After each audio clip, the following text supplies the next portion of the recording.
Chapter 14. The Underground. Kael didn't talk for the first 20 minutes of the descent. I'd learned to read his silences, the short ones, a piporo. The two-beat pauses mid-conversation meant he was choosing his words. The medium ones, and a minute, maybe two, usually while walking, meant he was running tactical calculations, weighing risks, mapping routes in his head. This silence was different. This was the long kind, the kind that meant something had happened that he hadn't planned for, and he was rebuilding his mental model of the world in real time while keeping his legs moving and his cracked goggles scanning the dark. The gash on his forehead had stopped bleeding. He'd pressed a strip of cable insulation against it, and the material had bonded with the drying blood into something between a bandage and a scab. Crude, effective, the syntax's solution to everything. Make it ugly, make it work.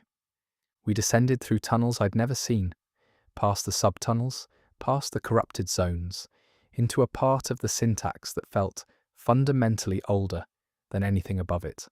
The rock smoother, the petrified cables thicker, the indicator lights on the ancient hardware so dim they were less like lights and more like memories of lights. Ghosts of ghosts. The hum was different here too, slower, deeper.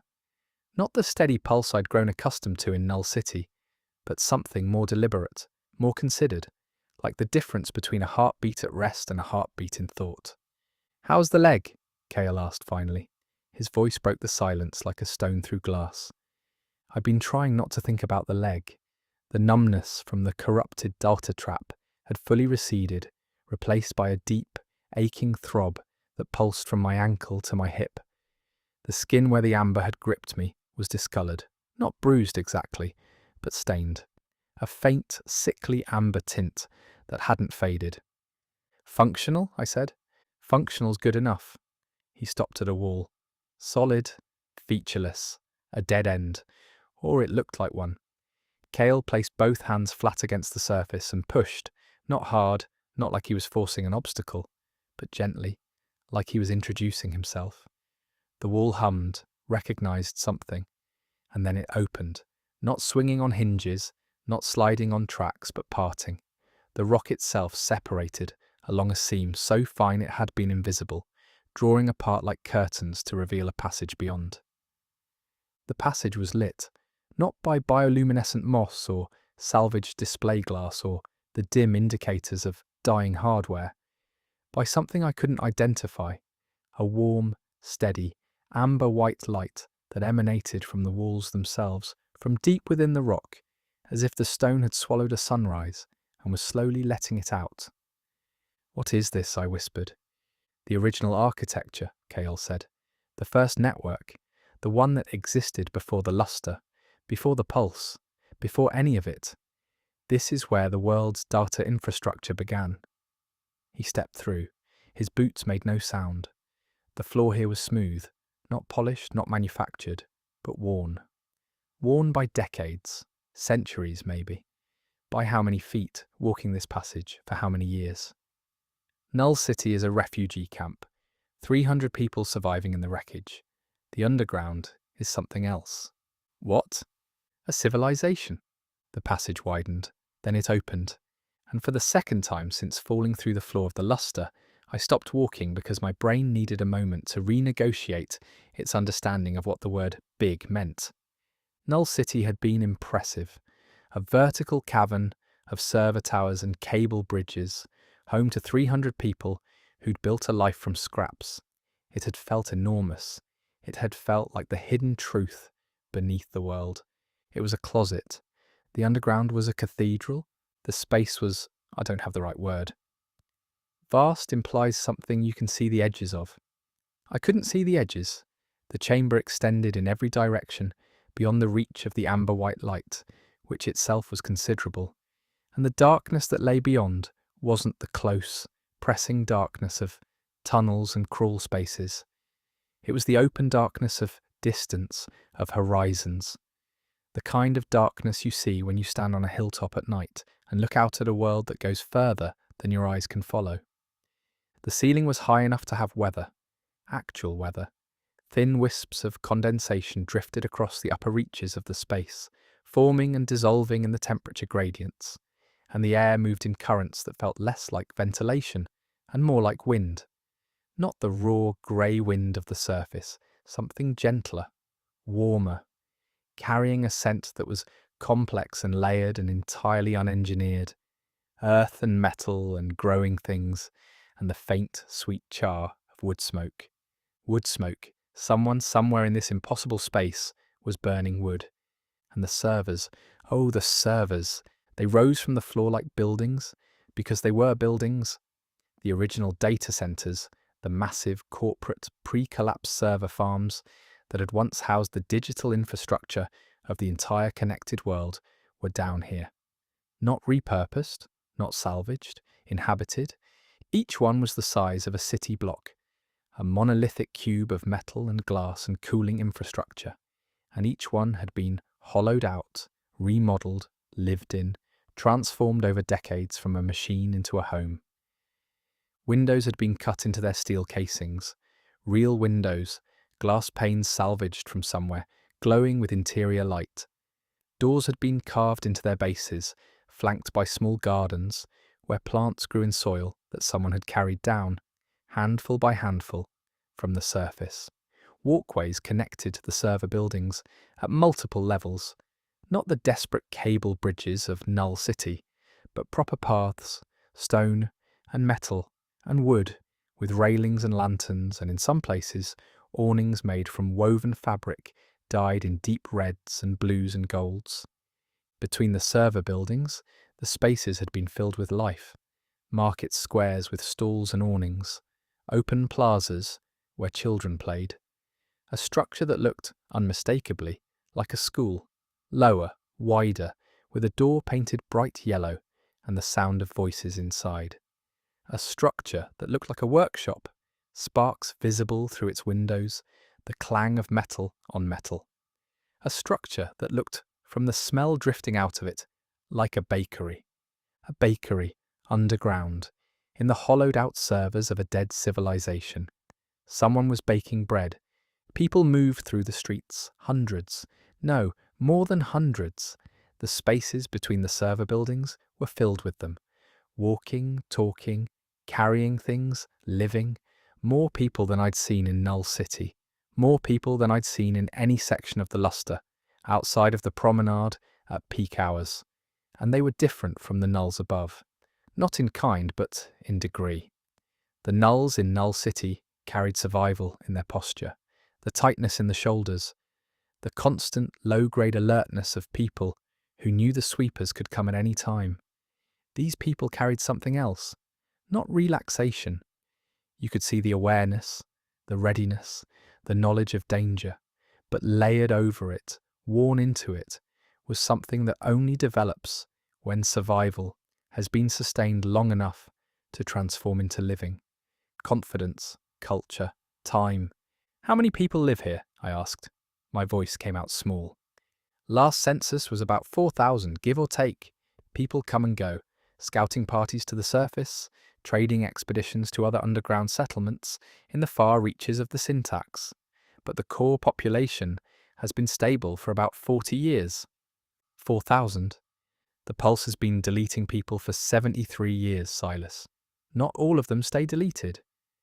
I stood at the entrance to the underground and tried to let the scale of it settle. 4,000 people. A city, a real city, with markets and schools and bakeries and gardens built in the bones of the machines that had once run the world. Above them, the Pulse managed 10 million human batteries inside a sealed dome. Below them, the sub-tunnels festered with corrupted data, and the sentinels stalked the dark. And here, in the space between, 4,000 people were baking bread. "Come on," Kael said. "There's someone you need to meet." We walked through the streets of the underground, and I stared at everything, because everything was worth staring at. A man sat outside one of the server buildings, carving something from a piece of petrified circuit board. His hands were old and precise, and the object taking shape under his blade was a bird. Not a schematic of a bird, not an algorithmically optimized representation of a bird. A bird rough-edged, slightly lopsided, one wing larger than the other, made by hands that cared more about the act of making than the perfection of the product. A group of teenagers, my age, some older, sat in a circle on a stone plaza, arguing about something with the passionate, hand-waving intensity of people who disagreed on principle and were enjoying it. One of them caught my eye and nodded. Just a nod. A hey, you exist, I see you nod. The simplest human gesture in the world. The one I'd spent 15 years not receiving. A woman stood on a raised platform at the intersection of two walkways, speaking to a small crowd. Not lecturing, not presenting optimized content, telling a story. I caught fragments as we passed, something about a journey through the deep syntax, a close encounter with a corrupted subroutine, a moment of beauty found in a memory pool where someone's deleted wedding video still played on loop, the couple dancing in fragmented light. The crowd laughed, gasped, leaned in. The woman's voice rose and fell with the natural, imperfect rhythm of someone who'd told this story before and loved the telling. No pulse, no value scores, no ambient scent or adaptive flooring or algorithmic friendship matches. Just people, being people, in the way that people had been people for thousands of years before someone decided that a machine could do it better. You're doing the face, Kael said. What face? The face every new arrival does. The oh my god, they have a bakery face. They have a bakery. They have 3 bakeries, and a brewery, and a music hall, and a library, actual books, physical ones, salvaged from surface ruins, and preserved down here, and a hospital sort of, and a school, and a council chamber, where people argue about resource allocation every Thursday, and it takes 4 hours because nobody can agree on anything, and nobody has an algorithm to tell them the optimal answer. So they just have to talk it out like adults. The faintest ghost of pride in his voice, not swagger, something quieter. It's a mess zero, a beautiful, inefficient, arguing on Thursdays mess. He led me through the central market, stalls selling repaired tools, woven textiles, food grown in the underground's hydroponic gardens, small luxuries crafted from salvaged materials. A vendor pressed something into my hand as I passed. A polished data shard, translucent blue, about the size of a marble. For the new one, she said, smiling. For luck. I closed my fingers around it. It was warm. Everything down here was warm. Not the engineered, ambient, pulse-calibrated warm. The warm of things that generated their own heat. Bodies and bread and conversation, and the slow, patient friction of people rubbing against each other's rough edges until the edges became smooth. Kael stopped at the largest server building in the underground. It stood at what felt like the centre of the settlement, and it was different from the others. Older, more massive, its steel casing thicker and darker, its windows fewer and more deeply set. The logo on its face had been partially preserved, and I could see it now, complete enough to read. Origin Systems Global. The letters were huge, corporate, etched into the steel in a font that spoke of press conferences and quarterly earnings reports, and the specific flavour of ambition that builds things the size of city blocks and fills them with processors and calls it progress. Beneath the letters, smaller text, half corroded, building tomorrow's infrastructure today. Origin Systems, Kael said, the biggest tech conglomerate of the pre-collapse era. They built the original network. They designed the first iteration of the Pulse. And when the climate went terminal, they led the coalition that proposed the dome. He looked up at the logo. This was their primary data center, the heart of the original system. Everything above us, the luster, the pulse, the whole managed paradise, runs on routes that go back to this building. He pushed open the door. It was heavy, real steel, thick as my hand, moving on hinges that had been maintained with the kind of care that spoke of ritual as much as function. Beyond it, a corridor. Clean. Lit by the amber-white glow. Quiet in a way that felt intentional. The quiet of a place where important things happened, and the architecture had been asked, politely, to not interrupt. We passed doors, some open, some closed.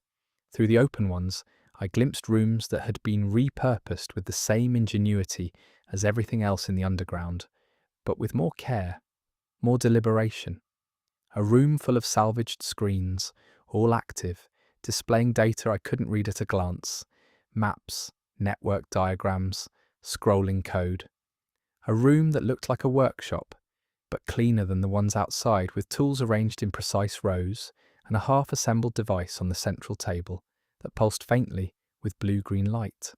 A room lined floor to ceiling with physical books, thousands of them, their spines cracked and faded, their pages yellow, their presence in this digital underworld as shocking and beautiful as the paper envelope had been in my school locker. At the end of the corridor, a final door. Kael knocked, 3 short raps, waited. "Come in." A voice from the other side, female, low, steady, with an accent I couldn't place and a quality I couldn't name, a weight to it, a gravity, like every word had been selected from a larger inventory and chosen for its precision. Kael opened the door. The room was an office, or had been once. The bones of its corporate past were still visible. The structural layout, the position of the desk, the window cut into the server casing that would have once overlooked a floor of humming processors and now overlooked the central market of the underground, where people moved and traded and argued and lived. The desk was still there, but it had been transformed, its corporate surface buried under layers of handwritten notes, physical maps, salvaged data tablets, and stacks of books marked with dozens of coloured tabs.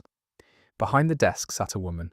She was old, not Marin old, decades beyond that.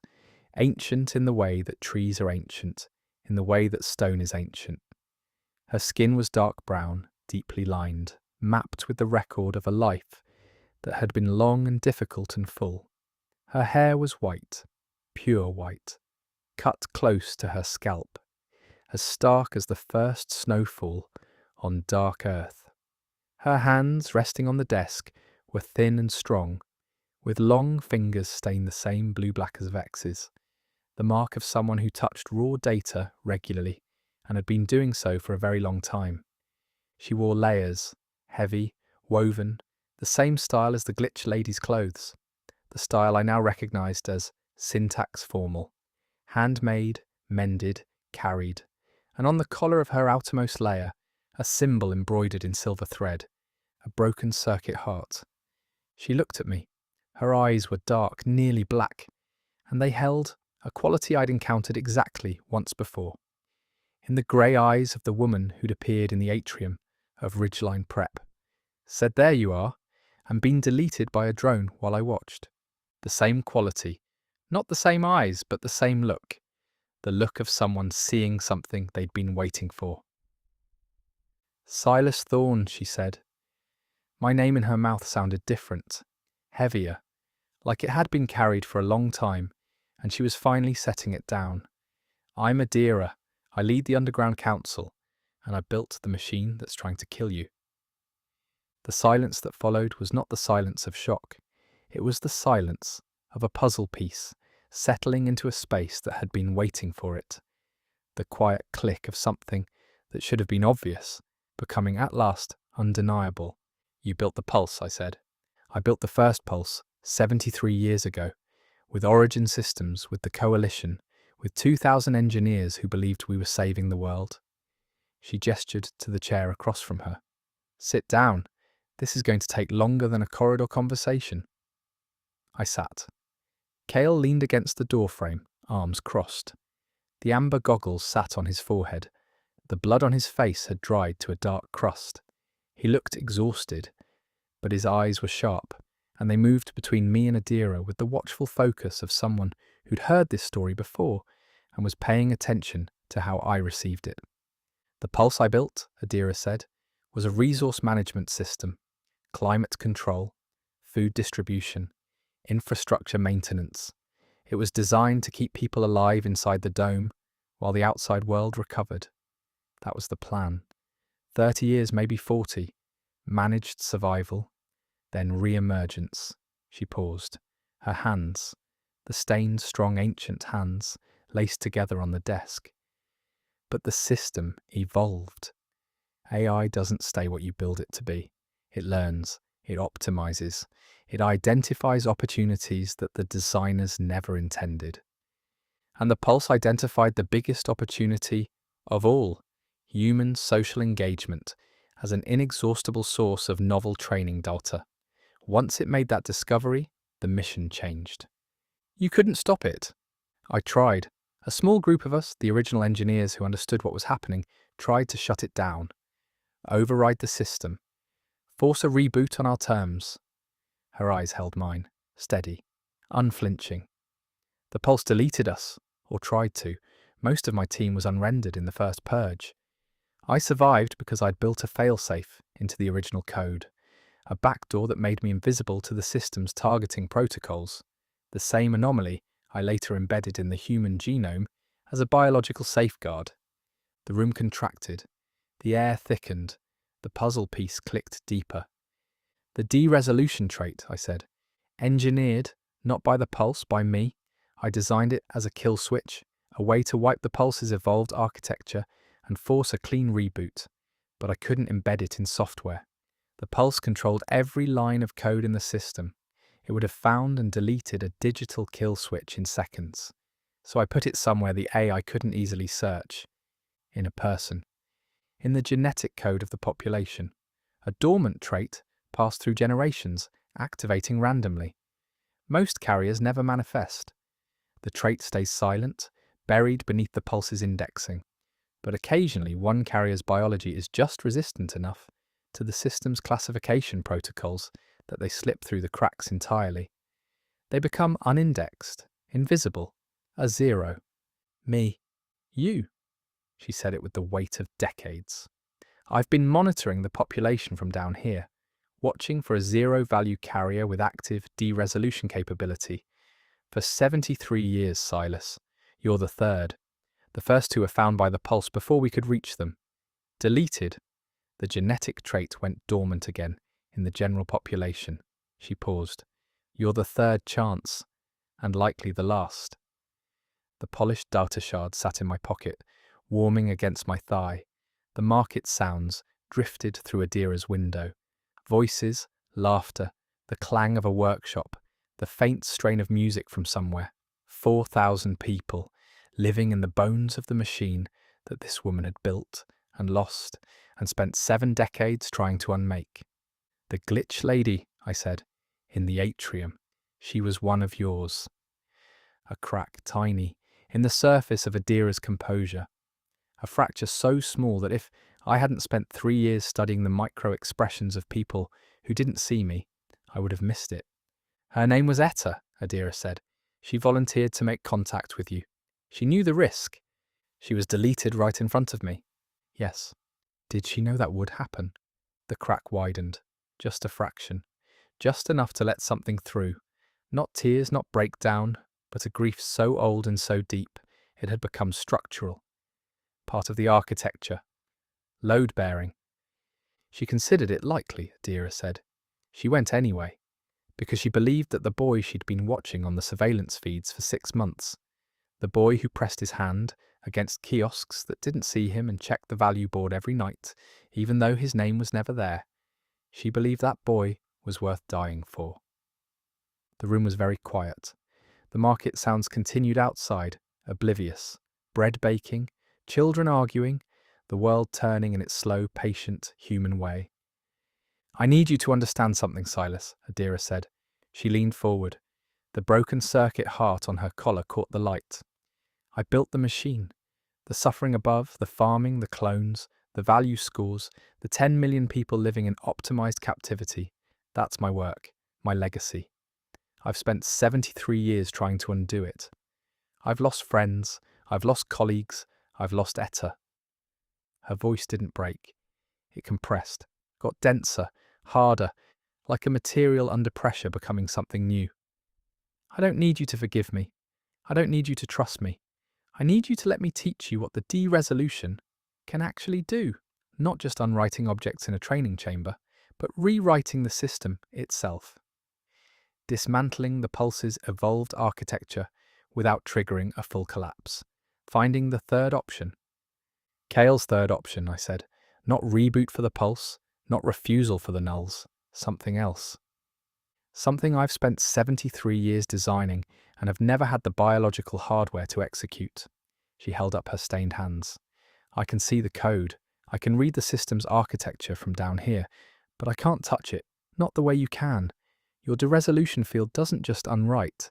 It interacts with the code at a level the pulse can't defend against, because the pulse was never designed to defend against its own kill switch. She stood. Slowly. With the careful, deliberate motion of a body that had been carrying itself for a very long time and had learned to be gentle with the machinery, she walked to the window. Below, the central market hummed with life. 4,000 people down here, she said. 10 million up there. 300 in Null City, caught between, and 6 sentinels in the tunnels, getting smarter by the hour. She turned back to me. I can't promise you a good outcome, Silas. I can promise you an honest one. And I can promise you that the woman who died in your school atrium believed you were capable of something no one in 73 years has been able to do. What's that? Adira smiled. It was nothing like Principal Voss's algorithmic smile. Nothing like the Sentinel's warm, golden performance. It was small and tired and cracked at the edges, and full of the particular beauty of a thing that has been broken and repaired so many times that the repairs have become the structure. Surprise the machine, she said. Do the thing it can't predict. Every simulation the Pulse has run says you'll either reboot or refuse. It's prepared for both. It has no model for a third option, because a third option requires something the AI has never been able to account for. What? A human being who is broken in exactly the right way. The amber-white light held steady. The market hummed. Kael stood in the doorway, watching me with eyes that had seen too much and still, somehow, hoped. And deep in my chest, in the place where the de-resolution lived, the place where I am here was not a thought but a fact, where refusal was not a choice but a condition, where a 15-year-old boy who had never been seen by the machine that ran the world sat in a chair across from the woman who had built it. Something turned.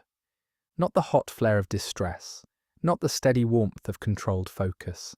Something new, a third frequency, a vibration that was neither unwriting nor rewriting, but something in between. Something the Pulse had no model for, something that felt, in its first tentative revolution, like the opening note of a song no algorithm had ever composed. The data shard in my pocket pulsed once, warm, alive. I looked at Adira, at the broken circuit heart on her collar, at the window behind her, where 4,000 people were living proof that deletion was not the end. When do we start? I said. The old woman's smile widened, just a fraction, just enough. We already have,